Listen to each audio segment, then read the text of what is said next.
Praise the lord అందరికీ. ఈరోజు మనం కీర్తన గ్రంథం 59వ అధ్యాయం చదువుకుందాము. 59వ అధ్యాయం మొదటి వచనం. నా దేవా, నా శత్రువుల చేతిలో నుండి నన్ను తప్పింపుము.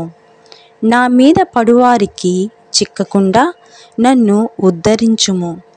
పాపము చేయువారి చేతిలో నుండి నన్ను తప్పింపుము. రక్తాపరాధుల చేతిలో నుండి నన్ను రక్షింపుము. నా ప్రాణము తీయవలెనని వారు పొంచియున్నారు.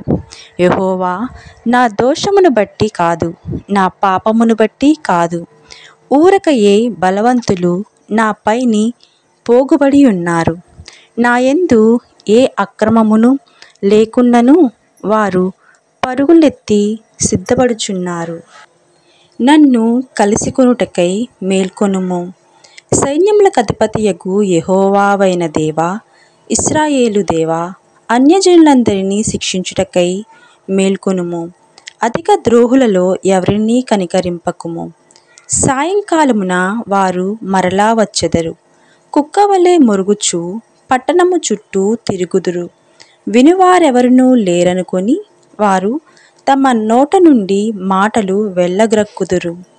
వారి పెదవులలో కత్తులున్నవి. యెహోవా, నీవు వారిని చూచి నవ్వుదువు. అన్యజనులందరినీ నీవు అపహసించుదువు. నా బలమా, నీ కొరకు నేను కనిపెట్టుకొనుచున్నాను. నా ఉన్నతమైన దుర్గము దేవుడే. నా దేవుడు తన కృపతో నన్ను కలుసుకొనెను. నా కొరకు పొంచియున్న వారికి సంభవించిన దానిని దేవుడు నాకు చూపించును. వారిని చంపకుము, ఏలయనగా నా ప్రజలు దానిని మరిచిపోదురేమో. మా కేడమైన ప్రభువా, నీ బలము చేత వారిని చెల్లాచెదురు చేసి అణుగగొట్టుము. వారి పెదవుల మాటలను బట్టియు, వారి నోటి పాపమును బట్టియు, వారు పలుకు శాపములను బట్టియు, అబద్ధములను బట్టియు వారు తమ గర్వములో చిక్కుబడుదురుగాక.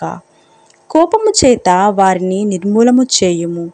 వారు లేకపోవునట్లు వారిని నిర్మూలము చేయుము.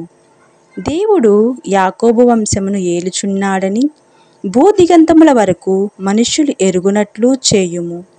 సాయంకాలమున వారు మరలా వచ్చెదరు. కుక్కవలె మొరుగుచు పట్టణము చుట్టూ తిరుగుదురు. తిండి కొరకు వారు ఇటు అటు తిరుగులాడెదరు. తృప్తి కలగని ఎడల రాత్రి అంతయు ఆగుదురు.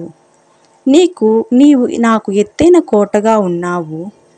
ఆపద్దినమున నాకు ఆశ్రయముగా ఉన్నావు. నీ బలమును గూర్చి నేను కీర్తించెదను. ఉదయమున నీ కృపను గూర్చి ఉత్సాహగానము చేసెదను. దేవుడు నాకు ఎత్తైన కోటగాను కృపగల దేవుడుగాను ఉన్నాడు. నా బలమా, నిన్నే కీర్తించెదను. ఈ యొక్క అధ్యాయం గురించి తెలుసుకుందాము. ఈ యొక్క అధ్యాయంలో శత్రువు ఎవరంటే ఇజ్రాయేలు రాజు. అతని ఆజ్ఞల మేరకు దావీదును వధించేందుకు వచ్చినవారు.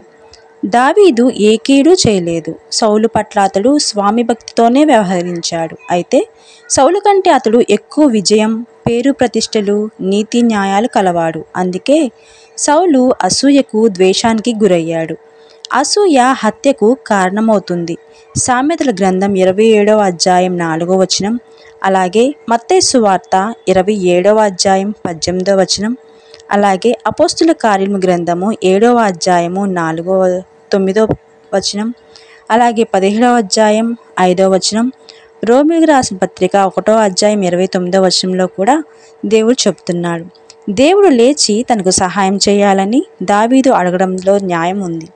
దేవుడు తన మాట వింటాడన్న దృఢ విశ్వాసంతో దావీదు అలా అడగగలిగాడు. ఇజ్రాయిల్లోని ఈ దుర్మార్గుల ప్రవర్తన చూస్తూ ఉంటే దేవుణ్ణి ఎరుగని ఇతర జాతుల చెడుతనం దావీదుకు గుర్తుకు వస్తూ ఉంది. ఎవరు సృష్టించకుండానే ఉనికిలో ఉన్న యెహోవా నిర్గమకాండం 3వ అధ్యాయం 14వ వచనం చెప్పినట్లుగా భూమి ఆకాశాల సేనలను తన అదుపులో ఉంచుకునే ప్రభువు ఏకైక సత్యదేవుడు. మన ప్రజలతో ఒడంబడిక చేసుకున్న ఆ దేవుణ్ణి దావీదు పిలుస్తున్నాడు. తినడానికి ఏమీ దొరుకుతుందా అని మందలుగా పరిగెత్తే క్రూరమైన కుక్కలతో దుర్మార్గులను పోలుస్తున్నాడు. కుక్కలంటే దావీదు అభిప్రాయం కాపలా కుక్కలు లేక ఇంట్లో పెంచుకునేవి కాదు, కానీ ఏది దొరికితే దాన్ని దిగమింగుతూ ఆకలితో రణఘోన ధ్వనులు చేస్తూ తిరిగే ఊర కుక్కలు. దుర్మార్గులు ఇలాంటి కుక్కల కంటే ప్రమాదకరమైన వారు. వారి మాటలు కత్తుల్లాంటివి. వారి హృదయాల నిండా అందరి పట్ల తృణీకారం ఉంది. ఒకే ఒక నిజదేవునికి విరోధంగా మనుషులు కత్తి దూయడం నిజంగా హాస్యాస్పదం. అలాంటి సమయాల్లో దేవుడు వారిని చూచి పరిహాసం చేస్తాడు. మనుషులు తమను గురించి తాము ఏమనుకుంటున్నారు? దేవుడు తన విన్నపం వింటాడని మరోసారి దావీదు తన నమ్మకాన్ని వ్యక్తం చేస్తున్నాడు. నమ్మకాన్ని మరోసారి విజయం సాధించింది. హఠాత్తుగా వచ్చిపడే నాశనం తర్వాత మనుషుల్లో జ్ఞప్తికి రాకపోవచ్చు. దేవుడు వారిని క్రమక్రమంగా అణచివేయాలని, దుర్మార్గులపైకి దేవుడు పంపే న్యాయదండనకు గుర్తులుగా వారు భూమిపై సంచరిస్తూ ఉండాలని, ఆ తర్వాత వారిని నాశనం చేయాలని దావీదు కోరుతున్నాడు. ఇలా కోరడంలో దావీదు ఉద్దేశం దేవునికి మహిమ కలగాలని. నిజదేవుని తెలుసుకొని ఉండడం మనుషులకు కలిగే దీవెనలన్నిటిలోకి శ్రేష్టమైనది. ఈ జ్ఞానాన్ని కలిగించేది ఏదైనా సరే దాన్ని సంతోషంతో ఆహ్వానించవలసిందని దావీదు భావం. కష్టాలు చుట్టుముట్టి ఉండగా ఆపదల మధ్యలో పాటలు పాడడం నిజదేవుని విశ్వాసులకు తప్ప మరెవరికీ సాధ్యం కాదు. అపోస్తుల కార్యగ్రంథము 16వ అధ్యాయం 22వ వచనం నుంచి 25 వరకు మనం చూస్తాము. ఉదయకాలం వచ్చేసరికి దావీదు శత్రుల బారి నుండి తప్పించుకొని దేవునికి స్తుతిగీతాలు ఆలపిస్తాడు. ఈ విధంగా కీర్తన గ్రంథం 59వ అధ్యాయంలో చెప్పబడింది. మరొక అధ్యాయంతో మళ్ళీ కలుద్దాం. Praise the lord.